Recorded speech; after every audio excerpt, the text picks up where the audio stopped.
जब कोई मुझसे पूछता है कि मेरा ब्रेकअप हो गया, मैं क्या करूं, तो मैं उसको स्ट्रेट अवे ये मशवरा देता हूं कि आप 30 दिन के नो कॉन्टैक्ट रूल को अप्लाई करें।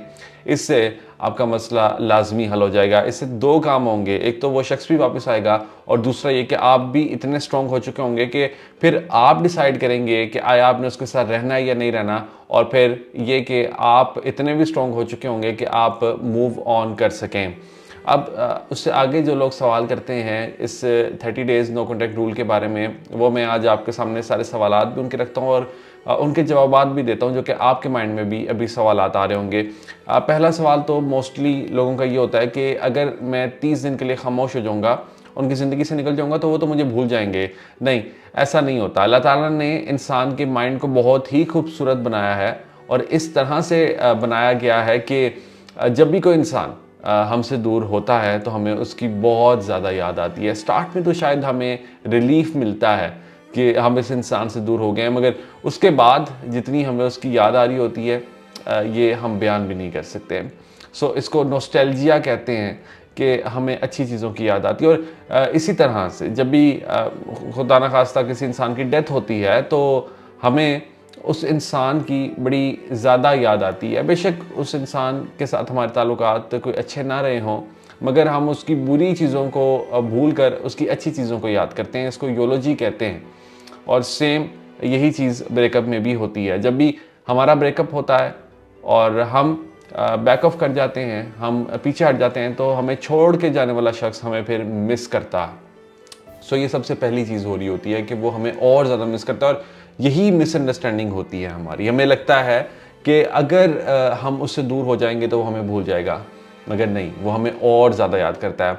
अच्छा जी, जो दूसरा सवाल अक्सर लोग मुझसे करते हैं वो ये कि क्या 30 दिन काफ़ी होंगे मेरी रिकवरी के लिए? फॉर एग्ज़ाम्पल कि जो मुझे ट्रॉमा पहुंचा है, जो मैं इस वक्त एक शौक की सी कैफियत में हूँ, क्या मैं रिकवर कर सकता हूँ? क्या मैं मूव ऑन कर सकता हूँ?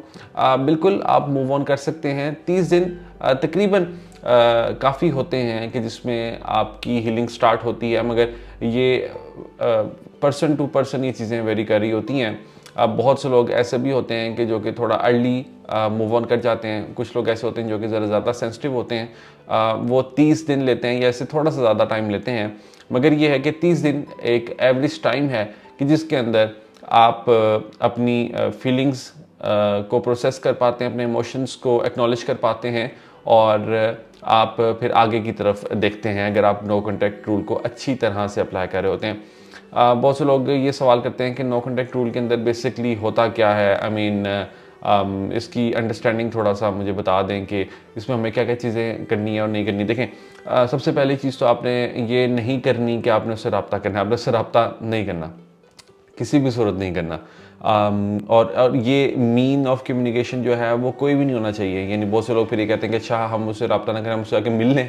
तो रब्ता ना करने से मुराद है कि किसी भी तरह से आपने कॉल, मैसेज, मुलाकात, कुछ भी नहीं, कुछ भी नहीं, यानी उसकी ज़िंदगी से टोटली निकल जाना है। एक तो ये याद रखिए। एंड सेकेंडली ये बात भी अपने माइंड में आप प्लीज़ रखिए कि आपने इस मोमेंट को यूज़ करना है अपने आप को मज़ीद स्ट्रॉन्ग करने के लिए।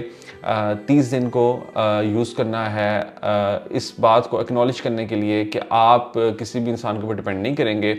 आप अपनी ज़िंदगी का कंट्रोल अपने हाथ में रखेंगे और ये कि आपको अल्लाह ताला ने जो ये ज़िंदगी दी है ये आप किसी के लिए तबाह नहीं करेंगे।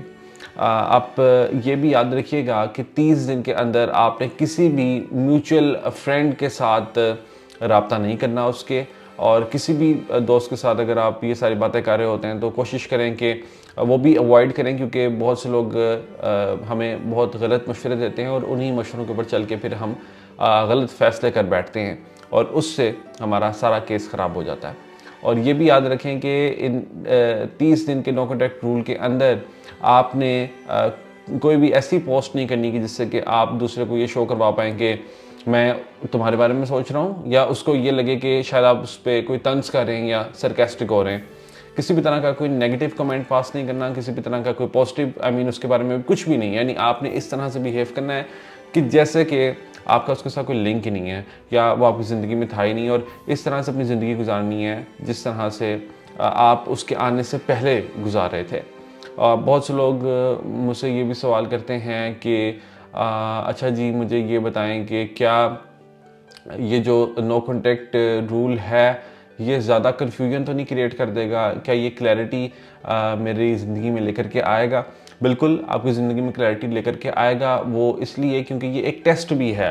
यानी नो कॉन्टैक्ट रूल को मैं एक बेहतरीन टेस्ट भी कहता हूँ, क्योंकि ये एक बेहतरीन फार्मूला है कि जिसके ज़रिए आप ये पता लगा सकते हैं कि कोई इंसान आप को क्या बहुत ईजीली लेट गो कर सकता है।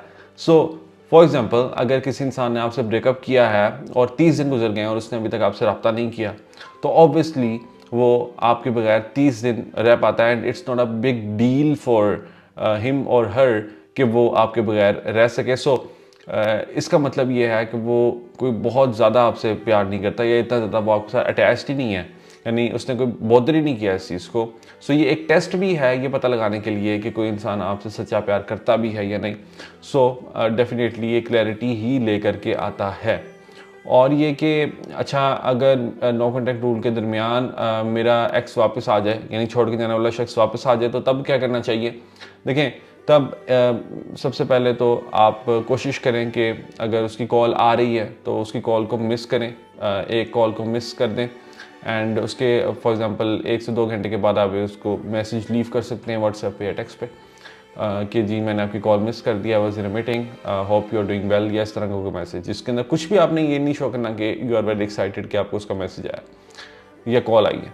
आपने टोटली ये शो करना है जैसे आप अपनी ज़िंदगी में मगन थे, आप अपनी ज़िंदगी में बिजी थे, थोड़ा सा इग्नोर करना है उसको स्टार्ट में, यानी एक उसकी कॉल मिस करनी है और अगर मैसेज उसका आया है तो मैसेज का भी रिप्लाई आपने 1 से 2 घंटे के बाद करना है और कोशिश करेंगे उसके जो मैसेज का रिप्लाई है वो बहुत ही प्रिसाइज करनी। और ये देखें कि कंटेंट क्या है उसके मैसेज में। आई मीन अगर तो वो वाकई में बर्ड्स रिप्लाइंग है तो फिर उसको रिप्लाई करें, अदरवाइज आप उसको भी सीन पर छोड़ सकते हैं एंड उसको थोड़ा सा ये फील करने दें कि उसने अब आपको दोबारा से हासिल करना है। क्योंकि अक्सर लोग ये गलती करते हैं कि वो दूसरे को ये फील नहीं करवाते कि उन्होंने जो ब्रेकअप किया है उसके कॉन्सिक्वेंसेस क्या हैं और क्या हो सकते हैं। सो उस इंसान को फेस करने दें कि जो भी उसने ये तमाम चीज़ें ख़राब की हैं उसको कॉन्सिक्वेंसेस फेस करने दें, उसको आपको मिस करने दें। वो आपको मिस करेगा, वो डेफिनेटली उन तमाम मोमेंट्स को याद करेगा जो उसने आपके साथ गुजारे हैं। सो ये आप अपने माइंड में रखिए एंड फिर एक और सवाल जो अक्सर लोग करते हैं वो ये कि जी अगर मैंने उससे माफ़ी मांगनी है किसी चीज़ के बारे में, सो मैं क्या करूँ? तो देखें, अगर तो कोई बहुत ही सीरियस चीज़ है जिसके बारे में आपने उससे माफ़ी मांगनी है तो 30 दिन का इंतज़ार करें और उसके बाद फिर आप कर सकते हैं। बट वो आप बेहतर होगा कि कंसल्टेंसी के साथ करें। अगर आपका कोई इस तरह का इशू है, ब्रेकअप से आप डील कर रहे हैं और आपके माइंड में क्वेश्चंस हैं और आप चाहते हैं कि आप वो मेरे से डिस्कस करें पर्सनल लेवल पे, तो आप दिए गए व्हाट्सएप नंबर पर रब्ता करके अपने कोचिंग सेशंस प्लान कर सकते हैं और इंशाल्लाह आपका मसला लाजमी हल होगा।